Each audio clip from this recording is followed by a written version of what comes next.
और जो उन पर आरोप लगते हैं इस पूरे घटनाक्रम पे, और उन्होंने जो आरोप लगाए हैं उन सब पर स्पष्टीकरण लेने हम आए हैं उनसे हरिद्वार में। अ, हम इसमें हैं, क्या नाम था इस चेतन चेतन ज्योति आश्रम। चेतन ज्योति आश्रम में, भूपट वाला हरिद्वार में है। तो यहाँ पर उनसे मिलने आए हैं। तो आनंद गिरी जी, पहले ये बताइए कि विवाद की जड़ जो थी, पूरे विवाद का, आपके और नरेंद्र गिरी के बीच में विवाद के की जड़ कहाँ से शुरू होती है? जी, बहुत धन्यवाद। देखिए, मेरा नाम आनंद गिरी है और मैं बचपन से साधु हूँ। 10 वर्ष की अवस्था से 93 के आसपास मेरा प्रादुर्भाव संन्यास की ओर बढ़ा। मेरा 80 का जन्म है, 1980 अगस्त। तो ब्रह्मचारी होने के बाद संन्यास दीक्षा हुई, और संन्यास दीक्षा से जब हमारे गुरुजी कहीं महंत नहीं थे, तब से ही हम उनके शिष्य हैं। 2004 में हमारे गुरुजी को महंत बनाया गया बागंबरी गद्दी का, और हरिद्वार से वो वहाँ शिफ्ट हो गए। तो स्वाभाविक सी बात है, जब वो वहाँ गए तो उन्होंने अपने विश्वास पात्र लोगों को अपने पास रखने की कोशिश की। मैं उस समय गुजरात में था, अखाड़े के ही द्वारा संचालित जो संस्थाएं हैं उनमें मैं थानापति के पद पर तैनात था। जब महंत बने तो उसके बाद मैंने गुरुजी से कहा था कि अब आप अच्छी जगह महंत बन गए, वहाँ अच्छे से आप रहिए और बढ़िया से संस्था को चलाइए और ठीक से इस चीज़ को आगे बढ़ाइए। उनके द्वारा वहाँ पर 2004 में गद्दी नशीन होने पर 2005 में मैं वहाँ गया, और जैसे ही वहाँ गया तो क्या हुआ कि वहाँ पे एक विद्यालय है हमारा, संस्कृत विचारानंद संस्कृत महाविद्यालय। तो उस विद्यालय की कुछ भूमि का उन्होंने विक्रय कर दिया, बेच दिया। तो उस समय चूंकि मैं छोटा था और मुझे बहुत समझ नहीं थी, तो अखाड़े ने विरोध किया और अखाड़े ने इनके खिलाफ एक्शन लिया कि इन्होंने संस्थान की जमीन, चूँकि हमारे यहाँ मठों की परंपरा ये है कि हम मठ को संवर्धन कर सकते हैं, संरक्षित कर सकते हैं, पर उसको बेच नहीं सकते। तो अखाड़े ने एक्शन लिया। मैं छोटा था उस समय, तो मैंने गुरुजी का साथ दिया। अखाड़े ने उस समय मुझे कहा था कि तुम्हें अखाड़े की ओर आना चाहिए, तो मुझे नहीं पता चल रहा था, तो मैंने कहा नहीं, गुरुजी ने अखाड़ा दिखाया तो गुरुजी के साथ मुझे जाना पड़ेगा, तो मैं उनके साथ गया। खैर, उस पर विवाद बढ़ा और अखाड़े के साथ वाद विवाद हुआ, फिर थोड़ा शांत हो गया, फिर चीज़ नॉर्मल हो गई। फिर 2006 में एक बार पुनः गुरुजी ने लगभग 2.5 बीघा ज़मीन बेची, और वो ज़मीन बिकी, मुझे पता ही नहीं चला जबकि मैं वहीं था। और रजिस्ट्री करने के बाद, दाखिल खारिज करने के बाद लगभग 6 महीने बाद एहसास हुआ। तो मैंने पूछा कि ये क्या है, ये कॉलोनी कैसे कटी मठ की ज़मीन से, क्या हुआ, ये क्या कारण रहा। तो मैं था और उसमें तत्कालिक हमारे पुजारी थे अध्या महाराज और सुरेश महाराज के नाम से, दो बड़े ज्येष्ठ पुजारी थे मंदिर के। तो उनके सामने ही वो रोने लग गए और कहा कि देखो, मेरे पे बड़ा दबाव था, मुझे कुछ पैसों की आवश्यकता थी, मेरे से गलती हो गई, मैंने बेच दिया, मैं आगे इसको नहीं बेचूंगा, मेरा इसमें सहयोग करो। अखाड़े से फिर विवाद हुआ, अखाड़े ने फिर चीज़ें उठाई और फिर वो चीज़ें बड़े स्तर पे खड़ी हुई। तब भी हमने फिर गुरुजी का साथ दिया कि भाई ठीक है, इनसे गलती हुई है और आगे नहीं करेंगे। और मुझे खुद पे विश्वास था कि मठ आगे भविष्य में हम इसे बहुत बड़े स्तर पर लेके जाएंगे। मैं एकेडमिक व्यक्ति रहा हूँ, बचपन से पढ़ाई की है, शिक्षा से मेरा बहुत गहरा नाता रहा है, कलाम साहब ने बहुत प्यार दिया है, और दुनिया भर के कई देशों में मैं इंडिविजुअल आइडेंटिटी के साथ गया हूँ, मुझे किसी ने इंट्रोड्यूस नहीं किया। मैंने जैसे जैसे स्टडी के बेस पे तैयार होता गया, जैसे जैसे प्लेटफॉर्म मिलती गई, उस ढंग से मैंने अपने आप को स्थापित किया है। मैंने हनुमान जी की सेवा की है, लेकिन हनुमान जी की सेवा में जब से था 2005 से लेकर के आज तक मैंने कभी हनुमान जी का 1 रुपया नहीं लिया है। और लेटे हुए हनुमान जी के मंदिर लेटे की हुए बात कर हनुमान रहे जी का, हैं? जी, लेटे हुए हनुमान जी के मंदिर का या मठ का, मैंने वहाँ के खेतों का भी संचालन किया है, खेतों की भी रूपरेखा सुधारी है, मठ की भी रूपरेखा सुधारी है, और मंदिर की भी रूपरेखा सुधारी है। ये मैं नहीं बोल रहा हूँ, आप शहर में जाकर किसी से पूछ सकते हैं कि आनंद गिरी ने क्या किया है। मैं सारी व्यवस्था देखता था, स्वयं भगवान का श्रृंगार करता हूँ, स्वयं भगवान की आरती करता था, मुझे भगवान से बड़ा प्रेम है। तो चाहे वो मठ के भगवान शंकर हो, उनका श्रृंगार बहुत प्रसिद्ध है। आप किसी को पूछेंगे कि सावन में श्रृंगार किसका पहने से, तो आपको बताएंगे। और हनुमान जी के श्रृंगार और श्रृंगार आरती बहुत प्रसिद्ध है। प्रयागराज के लोग शाम के समय में हनुमान जी की श्रृंगार आरती देखने आते थे, वो आरती मैं स्वयं करता हूँ अपने हाथ से। तो बहुत अच्छा स्नेह प्रेम प्रयाग से मिला। लेकिन मैंने कभी हनुमान जी से जो दान पात्र खुलता है, उस दान पात्र का हमने कभी न हिसाब मांगा, न हमने लिया, न हमने कभी खोला। मंगलवार के दिन शाम को या फिर बुधवार को सुबह पेटी खुलती थी, वो पेटी खुल करके गुरुजी के पास चली जाती थी। गुरुजी उसको अपने शिष्यों के साथ गिनवाते थे, वो अपने आप देखते हैं। हमने कभी पूछा भी नहीं कि क्या आया है, और हमने कभी जाना भी नहीं, और हमने जानने की कोशिश भी नहीं की, क्योंकि मुझे आवश्यकता भी नहीं थी। मैं समझता था कि पैसे पास में आएंगे तो दिमाग उल्टा घुमाएंगे, अभी सेवा में है तो सेवा में रहे हैं हम, हमें आवश्यकता भी नहीं थी। जितनी ज़रूरत थी, रोटी मिलती थी, कपड़ा मिल जाता था, हमारा काम पर्याप्त हो जाता था। फिर मैं शुरू से ही योग में मेरा एजुकेशन रही, तो योग के क्लासेज है या छोटे मोटे यज्ञ कराता था, तो मुझे बहुत लोग बाहर से भी स्नेह करते थे, बोलते थे, बुलाते थे, तो इतनी दक्षिणा दे देते थे जिससे मेरा स्कूल का मेरी फीस वगैरह है या मेरे अपने छोटे खर्चे हैं वो आराम से पूरे हो जाते थे। यही रूटीन 2021 तक भी यही चला, मैंने कभी 1 रुपया मंदिर का नहीं लिया। जब 2006 की ज़मीन बिकी तब मैंने अपोज किया, और तब वहाँ पर इमोशनली चीज़ें ला करके मेरे सामने रखी गई कि ठीक है, अब आगे गलती नहीं होगी, हमसे गलती हो गई। फिर स्टाफ ने भी कहा कि जाने दीजिए, गुरुजी हैं, आगे देखा जाएगा। फिर मैं रुक गया। फिर 2007 या 8 के आसपास उन्होंने वहाँ पर तत्कालिक आईजी साहब थे, RN सिंह साहब, रेलवे के आईजी थे, उनके साथ मित्रता हो गई, दोस्ती हो गई, और उन्होंने कुछ प्रपोजल गुरुजी को दिया कि कुछ ज़मीन अगर आप मुझे दे दोगे तो मैं आपको ऐसा वैसा कुछ कहानी बना के दिया उनको। मैं उसी टाइम पे मुझे पता चला, मैंने अपोज किया, मैंने कहा आप ये क्या कर रहे हैं। अगर ट्रांसफर हुआ फिर वो कहानी जो है बताते हैं। वो इतना आसान नहीं था, क्योंकि वो आईजी था, और उसको जब प्रपोजल हमने रिजेक्ट करवा दिया तो वो गुस्सा हो गया। वो बोला कि तुम कैसे मना कर सकते हो ऐसे। तो उन्होंने बड़ा प्रोपेगेंडा किया, और उन्होंने हम लोगों को जेल में डालने की पूरी कोशिश की कि कोई भी आरोप लगा करके, गांजा फेंक करके, चरस फेंक करके या असला बारूद दिखा करके इनको जेल में डाल दिया जाए। उन्होंने खूब अपना आधिकारिक बल का प्रयोग करने की कोशिश की, पर भगवत कृपा से ऐसा हो नहीं पाया। अंत में उन गुस्सा होकर के वो धरने पे आके बैठ गए मंदिर पे। शनिवार का दिन था, क्योंकि मैं बचपन से ही छात्र नेता रहा था और बोलने में ठीक ठाक था, तो जनेश्वर मिश्रा उस समय तत्कालिक मंत्री हुआ करते थे, वो मुझे बहुत स्नेह करते थे। उन्होंने शायद मुझे कहीं सुना था, तो सुनने पर उनका एक प्यार था। बाबूजी वो हमेशा कहते थे कि यार तुम छोड़ो, समाजवाद की राजनीति करो, राजनीति की ओर आओ। मुझे हमेशा राजनीति के ऑफर मिलते रहे, चाहे वो सिंगल साहब की ओर से हो, चाहे जनेश्वर मिश्रा जी की ओर से हो। तमाम लोगों ने हमेशा मुझे बहुत स्नेह दिया कि आप पॉलिटिकल आइए, बट हमने कभी ध्यान नहीं दिया राजनीति, क्योंकि मैं महात्मा बन गया तो मुझे कुछ करने की आवश्यकता नहीं थी, मुझे ऐसा लगता था, तो मैंने कभी ध्यान नहीं दिया।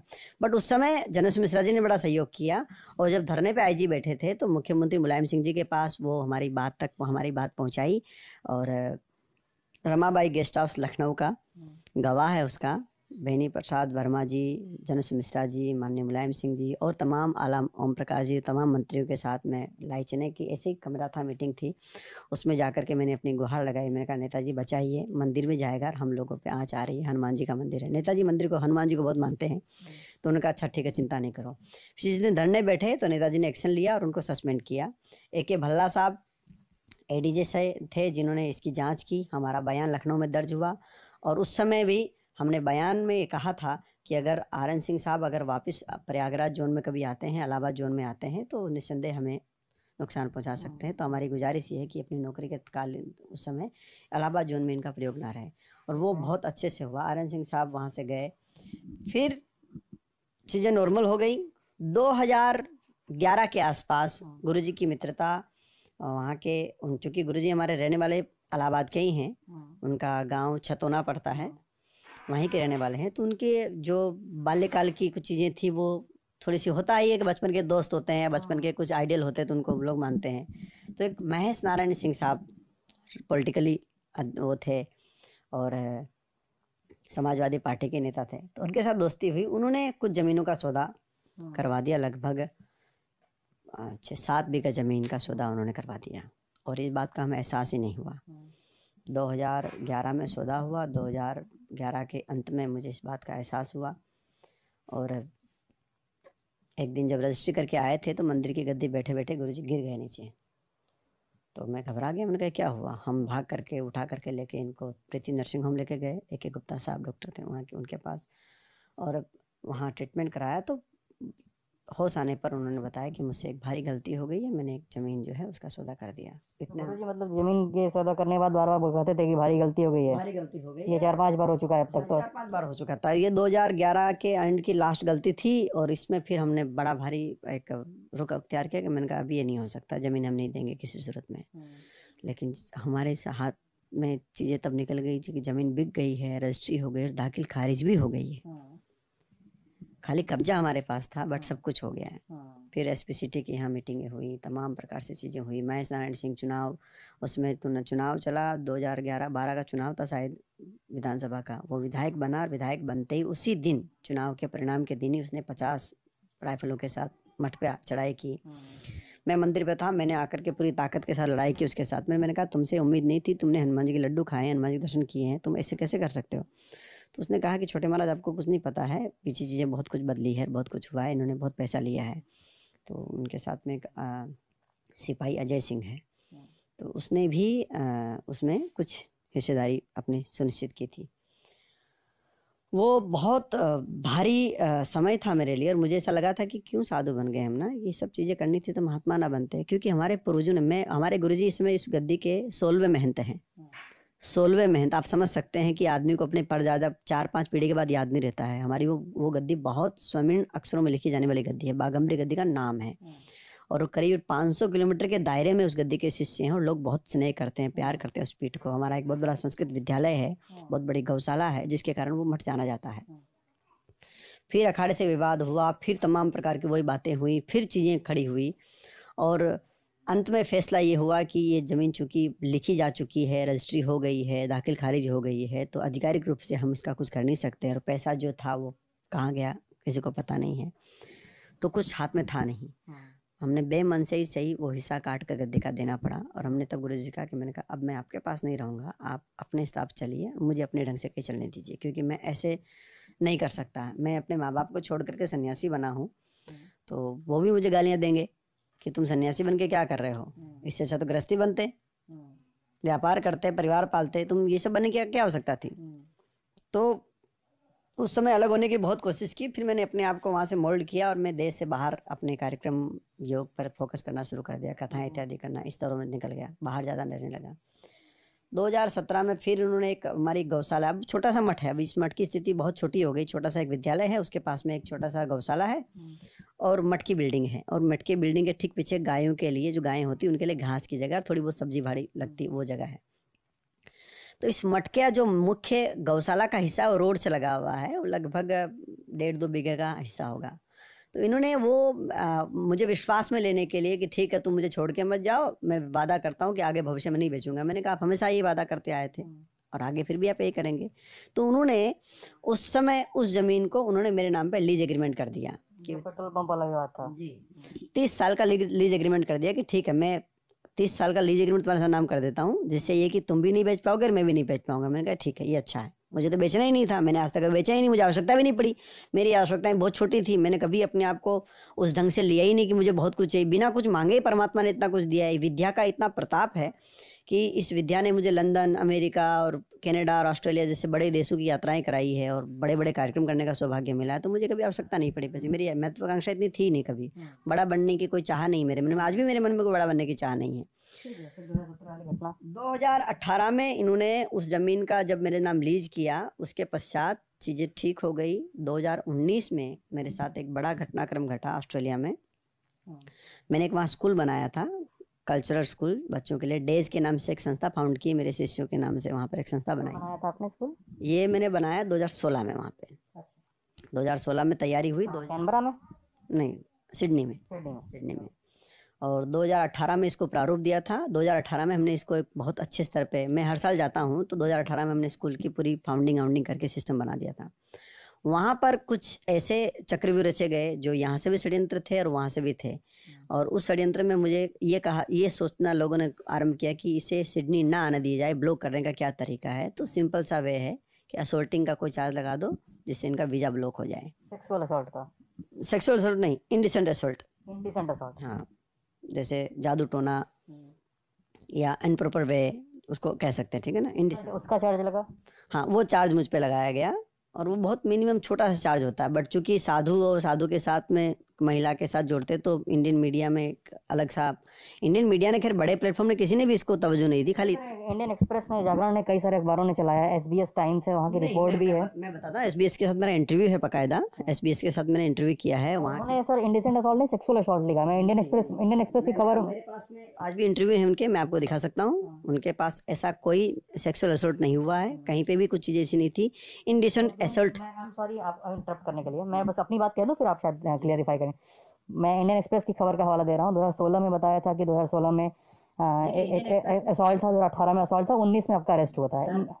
दुनिया क्या कहती है आपके बारे में मैं उसको सही नहीं मान सकता हूँ ना। आप अपने आप एक जिम्मेदार व्यक्ति हैं। अगर आप कोई चीज़ बिना सोचे समझे किसी और के कहने पे तय कर लेंगे तो फिर आपकी विश्वसनीयता बड़ा भारी प्रश्न उठ जाएगा, आपकी बात सही है ना। सवाल आपसे है। मेरा ये कहना है कि जो एथेंटिक प्रमाणिक पेपर है जिसके साथ मैंने इंटरव्यू किया है वो एविडेंस मेरे पास में है, और कोर्ट से जो हुआ वो एविडेंस है। चार्ज लगे वो आप एक्विट हो गए। एक्विट हुए ना। और विदेशों में एक्विट होना इतना ईजी नहीं होता है। अगर आप कहीं पे भी गलत हो ना तो आप बच ही नहीं सकते। कोई कारण ही नहीं बचा जा सकता है, कोई कारण नहीं हो सकता है। इंडिया का कानून और वहाँ का कानून सेम है, लेकिन वहाँ पालन कराने की क्षमता थोड़ी सी ज़्यादा है, जिसके कारण वहाँ पर कोई, और मैं विदेश में था तो वहाँ मेरा कोई प्रभाव ही नहीं था ऐसा कि बड़ा प्रभाव हो सकता है, कुछ ऐसा हो सकता है। तो वो समय मुझे रोका गया, मुझे बताया गया कि आपके ऊपर कुछ चार्जेज है। उस चार्जेज को क्लेरिफाई किया, फिर उस चार्जेज पे पुलिस ने आगे फर्दर एक्शन लिया और मुझे वहाँ पर स्टॉप कर दिया कि 3 महीने आप यहाँ से छोड़ के नहीं जाएंगे। मैंने कहा ठीक है, कोई दिक्कत की बात नहीं है। आप कस्टडी में थे या बंद? कस्टडी में नहीं था मैं, मैं अपने घर पे था, मेरा पासपोर्ट ले लिया था उन्होंने। हाउस अरेस्ट में थे? हाउस अरेस्ट भी नहीं कह सकते, मैं घूम सकता, कहीं भी जा सकता था, आ सकता था, कोई जाने आने में कोई दिक्कत नहीं, कुछ भी ऐसी इशू नहीं थी। बस मुझे देश नहीं छोड़ना जब तक वो केस क्लियर ना हो जाए तब तक। तो पुलिस ने उस केस को रजिस्टर्ड किया, उसके बाद वो कोर्ट में गया। कोर्ट में हमारे वकील ने जो दलीलें दी उसके आधार पर सबूत वो नहीं पेश कर पाए या वो चीज़ें नहीं बना पाए। फिर उन्होंने माफ़ीनामा ला करके दिया। पुलिस ने खुद सॉरी बोला, पुलिस ने खुद सॉरी बोल करके इस केस को विड्रॉ किया है, और कोर्ट ने उसको सेकंड डेट पे ही खारिज कर दिया कि पुलिस की गलती है। तो जो पुलिस वाले जो अधिकारी थे उनको भी इसमें पनिशमेंट दिया गया कि आपकी बेवकूफ़ी की वजह से किसी व्यक्ति की ज़िंदगी खराब हो सकती है, आपने गलत काम किया है। जो लोग इन्वॉल्व थे उनके साथ में भी वो चीज़ें उस ढंग से हुई है। वो केस वहाँ ख़त्म हो गया। उस केस को ख़त्म होने के बाद मैं वापस इंडिया आया। इंडिया में प्रयागराज में जनता चूँकि मुझे जानती है तो वहाँ जनता ने अच्छा वेलकम भी किया। दोबारा से चीज़ें क्लियर हुई, सब कुछ नॉर्मल चला, सब कुछ नॉर्मल हो गया। मैं हर कुंभ में लीड रहा हूँ, हर कुंभ में मैंने लीडिंग दी है। चाहे 19 का कुंभ हो, उस कुंभ में 74 कंट्री के एम्बेसडर्स थे, उनको मैंने लीड किया है। 196। सर यहाँ पूछना चाहूँगा कि जो ऑस्ट्रेलिया वाली घटना थी उसके बारे में ये कहा था कि नरेंद्र गिरी ने 5 करोड़ रुपए दिए थे, फिर आपके वहाँ पे बरी होने के बाद उन्होंने यहाँ पे ऐलान किया था कि सत्य की हमेशा जीत होती है। ये बात मतलब एक आदमी नहीं, इलाहाबाद से बात से किसी के करीब 10 लोगों ने मुझसे बातचीत में बताया, इसलिए मैं पूछना चाह रहा हूँ। आपकी क्या एजुकेशन है? मेरी सर मैं तो पीएचडी ड्रॉप आउट करके पत्रकारिता कर रहा हूँ। कितनी बड़ी बात है आप, और आप जैसा व्यक्ति अगर ये सोचता है तो अपने आप में बड़ी छोटी बात होगी। मैं तो आपसे सर सवाल पूछ रहा हूँ। मैं आपसे बात कर रहा हूँ। देखो क्या होता है कि यहाँ पर कुछ लोगों को डराया गया, बताया गया कि फंस गया है, अब पुलिस पैसा नहीं देंगे तो पुलिस छोड़ेगी नहीं, या पैसे लगेंगे, ऐसे करके पैसे उठाए जरूर गए थे। किसके उठाए गए थे? किसके माध्यम से उठाए, किसने उठाए ये क्लियर नहीं है, बट पैसे उठाए गए। मेरे पास लोग आए थे, ये पैसे उठे थे खाली खाने के लिए, बीच में खाने के लिए पैसे उठे थे। और मैं जब वापस आया और मुझे पता लगा तो मैं सच मानी, मुझे बहुत दुख हुआ इस बात का कि जिस देश में 1 रुपया, वहाँ पर इतने लोग मेरे पास में हैं, इतनी चीज़ें वहाँ पे थी, और जिस वकील मैंने आपके चैनल के हेड को मैंने उस वकील का पूरा बायोग्राफी भेजी है, आप पूछिए उससे।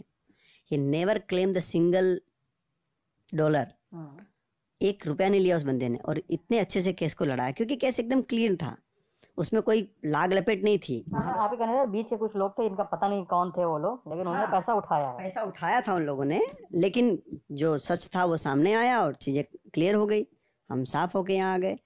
बाद में पता चला कि पैसा उठाया गया, लिया गया, दिया गया। कई लोगों ने बोला, हमने पूछा भी, लेकिन उसका कोई स्पष्टीकरण उत्तर नहीं मिला।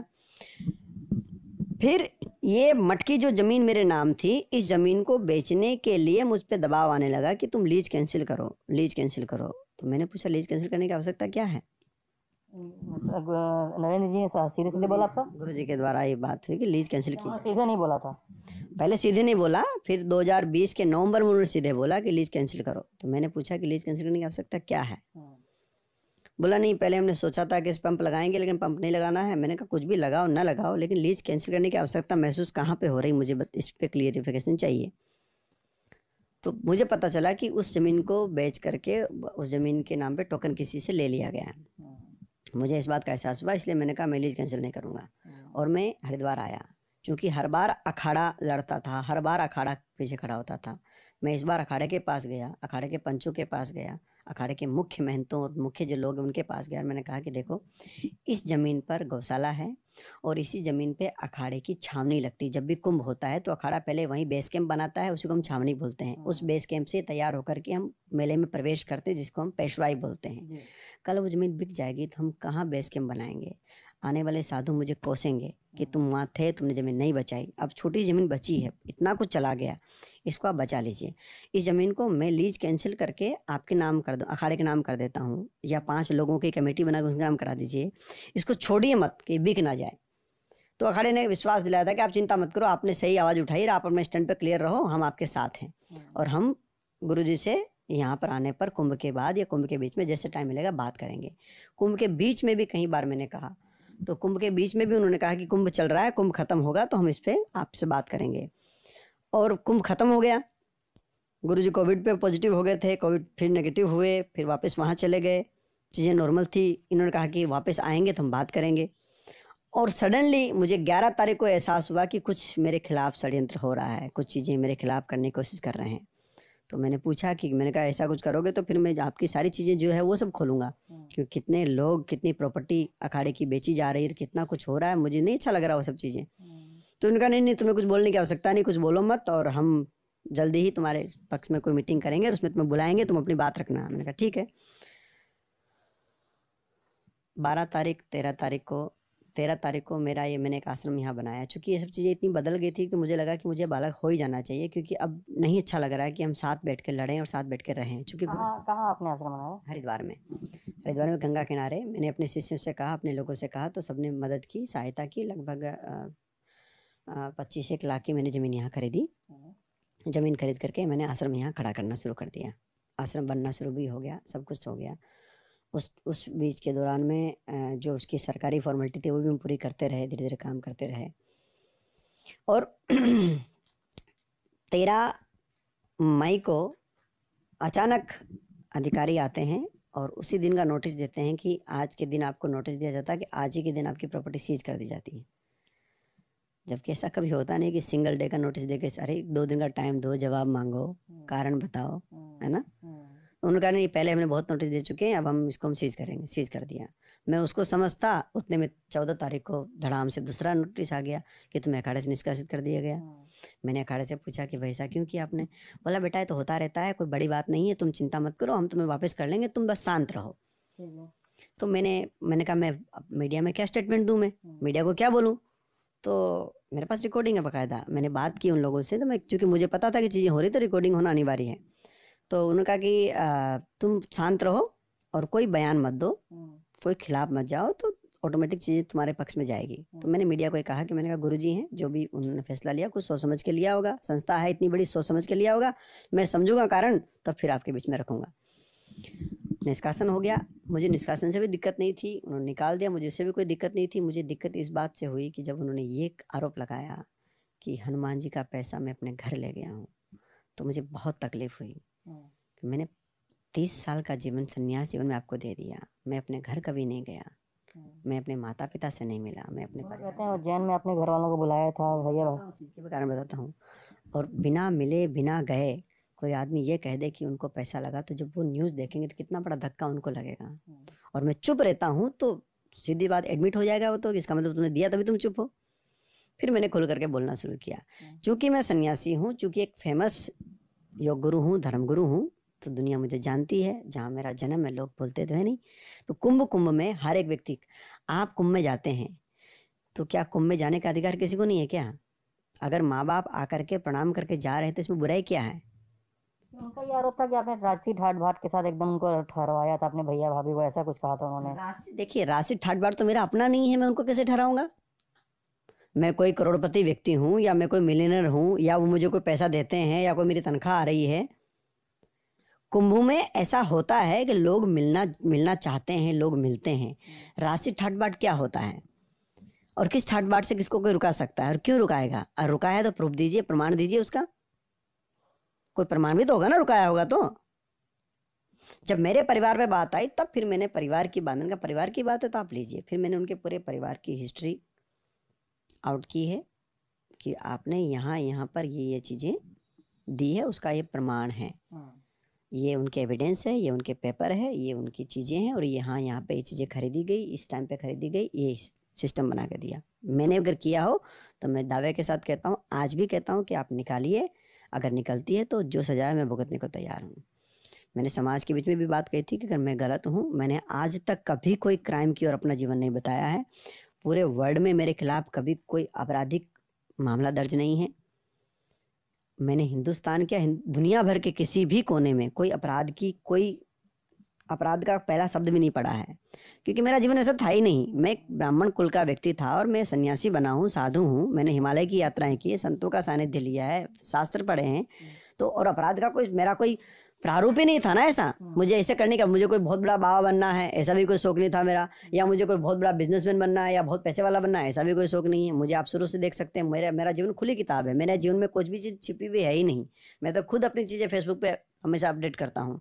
मेरे साथ ये भी विवाद जुड़ा कि आप शराब पीते हैं, एप्पल जूस को भी शराब बना के लोगों ने पेश किया। तो दुनिया तो कुछ भी बोल सकती है ना। इस देश में 70% हिंदू नहीं है। अब जो हिंदू नहीं है उनसे मैं क्या अपेक्षा करूंगा, मेरी तारीफ करेंगे? क्यों तारीफ करेंगे वो? 70% हिंदू नहीं है? जी हाँ, हिंदुस्तान के अंदर में 70% लोग हिंदू नहीं है। कौन है सर वो? वो लोग एथियस्ट हैं, या तो दूसरे धर्म को मानने वाले हैं या हिंदू धर्म के खिलाफ काम करने वाले हैं। आप जाके देखिए। आप इसका मतलब तो नास्तिक हो गया सर, वो किसी भी धर्म को नहीं मानता है वो तो। हाँ बिल्कुल। आप कन्हैया कुमार को क्या मानते हैं? आस्तिक है? उसकी चॉइस है। मेरे लिए तो मुद्दा ही नहीं कि किसी की धार्मिक आस्था क्या है। I am not asking about the what have मुद्दा in yourself and not. मैं क्या बोलना चाह रहा हूँ आपको, मैं आपको कह रहा हूँ कि इस देश के अंदर में 70% लोग हिंदू धर्म के साथ में द्वेष रखते हैं, और वो हम फेस करते हैं। चूंकि हम धर्मगुरु हैं तो हम फेस करते हैं। इतनी गालियां पड़ती फेसबुक पे कि आप सुनेंगे तो आपको नींद नहीं आएगी रात को।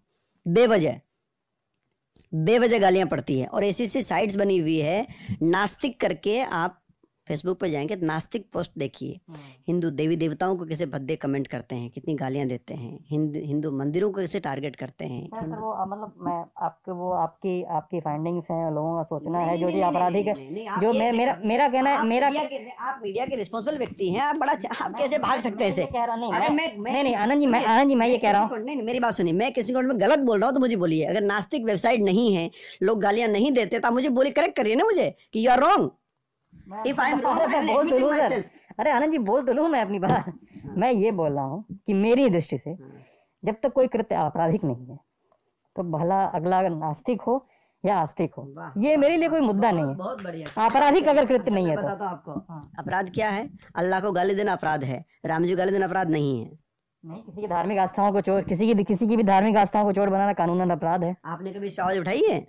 अरे सर आपको कितने अपराध होते हैं ऐसे? सर आप कृष्ण को गाली देते हैं। सर आप लल्लन टॉप की प्लेलिस्ट उठा के देख लीजिए सर, हम लोगों ने खबरें की हैं सर। मैं क्या बोल रहा हूँ आपको, भगवान को गाली देते हुए लोगों के आपको मैं दिखाऊं? सर एकदम सर, मतलब भगवान को गाली देते हुए फोटो है, किसी भी धर्म को गाली देते हुए फोटो है, तो आपराधिक कृत्य है सर वो। आप धार्मिक आस्थाओं को चोट पहुंचाने की धाराएं हैं सर। मेरा वही कहना है कि चूंकि हम धर्मगुरु हैं, हिंदू धर्मगुरु हैं, और ऐसे हमले होते रहते हैं तो उनको हमें फेस करने की आदत है। और आपको कहना है कि इसी सब वजह से एप्पल जूस और शराब वाला कंफ्यूजन हुआ था, कंफ्यूजन लोगों ने किया, और उसी पे लोगों ने एसोटिंग को भी रेप का चार्ज बना दिया, और छोटे छोटे साइड उठा करके उसको अलग ढंग से उठा करके कैसे कैसे प्रस्तुत किया। लेकिन एक जिम्मेदार मीडिया हाउस होने के नाते और एक बड़े प्लेटफॉर्म होने के नाते आपकी जिम्मेदारी बनती है कि आप सही चीज़ों को तथ्य क्यों ले जाएं। आखिरी सवाल, अब खबर चल कि आनंद गिरी ने से माफ़ी मांग ली है, क्या ये सच है? जी हाँ बिल्कुल सच है। उन्होंने माफ़ किया है आपको? जी हाँ बिल्कुल सच है। देखिए क्या हो ना, मेरा झगड़ा किस चीज़ से था? संपत्ति ना बेची जाए। आपने क्या माफ़ी मांगी? आपने माफ़ी मांगी है कि सर आपने कृत्यों के लिए मैं माफ़ी मांगता हूँ? मैंने, देखिए आप सुनेंगे उसको, तो मैंने माफ़ी इस बात में मांगी है कि ठीक है, भावावेश में या फिर अज्ञानता में मैंने कोई ऐसा शब्द कहा जिससे आपका अपमान हुआ, तो मैं उसके लिए माफ़ी मांगता हूँ, ठीक है ना? लेकिन आरोप बरकरार है आपके। आरोप जो है वो सामने है, आप उसकी जांच करिए, देखिए, समझिए विषय को ना। आप देखिए, धरती पे देखिए, धरती पे क्या चीज़ें हैं, मैंने क्या चीज़ें दी है, क्या प्रूफ दिया है, समझिए उसको ना। मैं गुरु का सम्मान हमेशा करता था, हमेशा करता और हमेशा करता रहूँगा, लेकिन फिर मैं अपने उसके साथ साथ ये भी कहना चाहूँगा कि मैं अपने धर्म को बेचने नहीं दूंगा किसी भी सूरत में।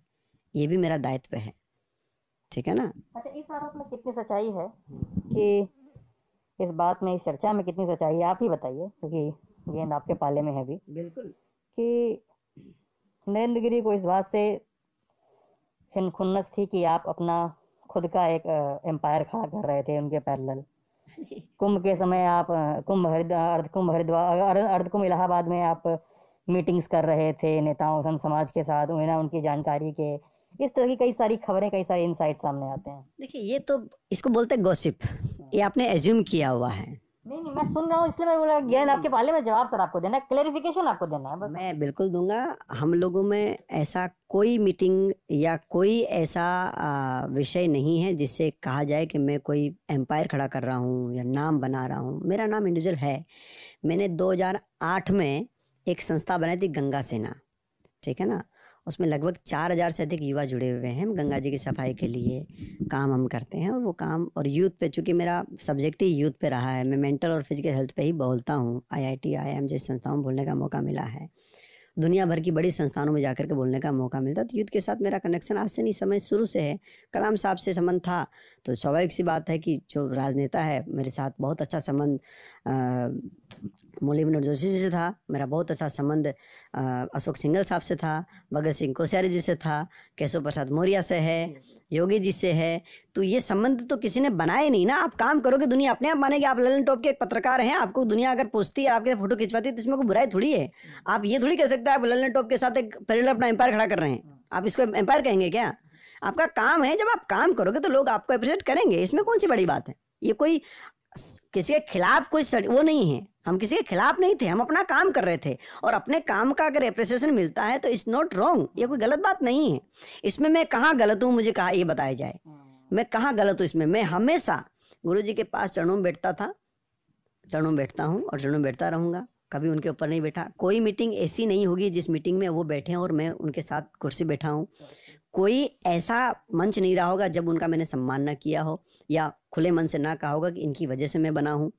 कोई ऐसा मेरा वक्तव्य नहीं होगा जिस वक्तव्य में मैंने कभी नहीं कहा होगा कि मैं आज जो कुछ भी हूँ अपने गुरु की कृपा से हूँ। ये मेरे खुले मंच के बयान हैं।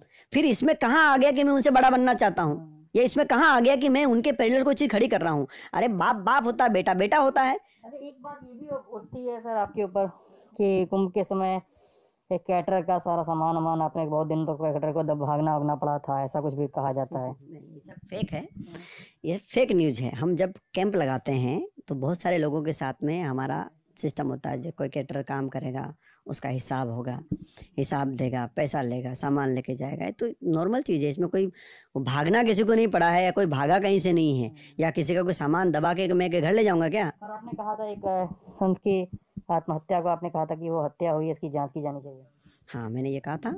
कितनी सच्चाई है इस आरोप में? अभी भी ये इस आरोप पे टिके हैं आप? बिल्कुल, आप देखिए सच्चाई मैंने तो बोल दिया। अब आप आगे तय करना, आपका काम है, मीडिया का काम है, कितना उठा सकते हैं आप। आपके उन्होंने कहा था, मेरी इसको लेकर कई सारे अधिकारियों से बातचीत हुई थी इस पूरे केस को लेकर।